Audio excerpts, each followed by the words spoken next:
survive. China cannot survive economically without oil for much longer. We're talking days here. So absent some national defense edict saying that we can no longer export oil, here's how this is going to go over the next, call it 4 weeks.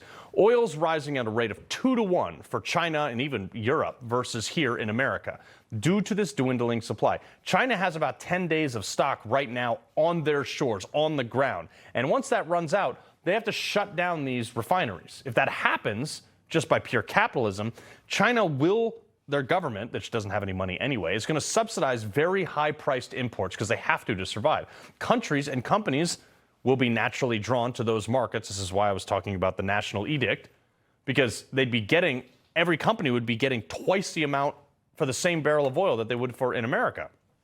This is going to continue until supply in America runs out from our strategic petroleum reserve that Biden drained right before the last election, if you remember. We're talking about 10 to 30 days here.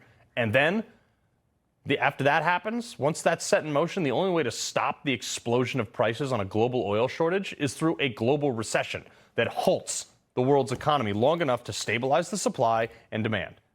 It would essentially look like another COVID shutdown, but out of necessity, not by government mandate, which would probably last a few months at least, because that's how long it would take to turn the refineries back on.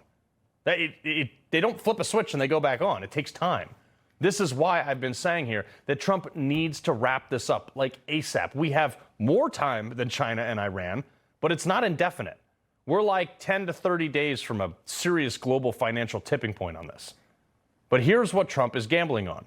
He's banking on the fact that our blockade will bankrupt Iran and China before that, and that they will blink first. And they'll be starving of oil because China's not getting any. He's also banking on the fact that China, because they don't have oil, they're going to go to Iran and be like, dude, you guys need to work this out so we can get some boats through the Strait of Hormuz. It's a maximum pressure campaign. It's a gamble, but this is the art of the deal.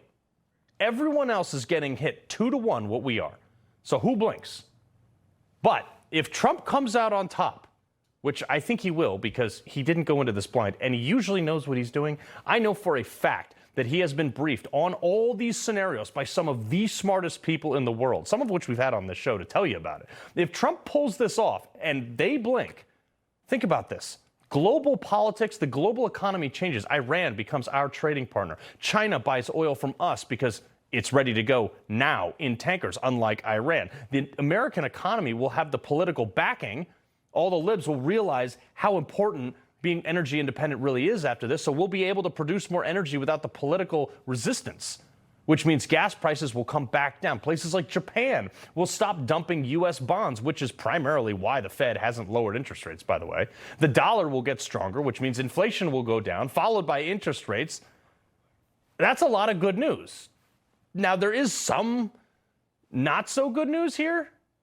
The not so good news is, and you're seeing it right here on your screen, if Trump opened the strait today and everything started going through at 100% capacity, it will take a minimum of 45 days for global supply to return to normal.